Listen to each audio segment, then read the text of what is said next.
she's got a bone coat. It's found a sheep bone.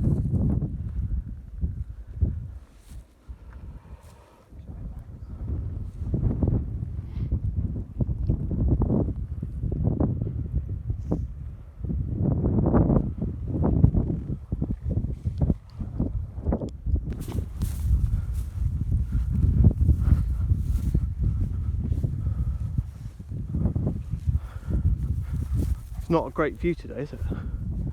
It's a lot misty.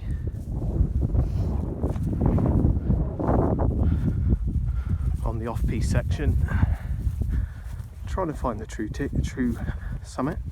Failed twice previously. There's no actual marker, and there's no, well, it's meant to be a concrete slab, but there's no actual path or official trig point.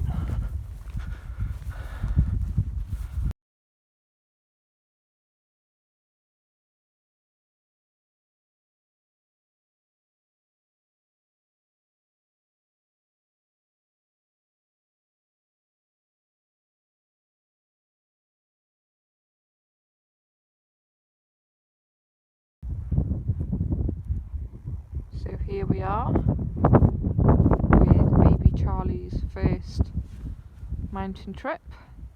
His first hill walk. And he's done very, very well indeed. I'm fast asleep, loving life.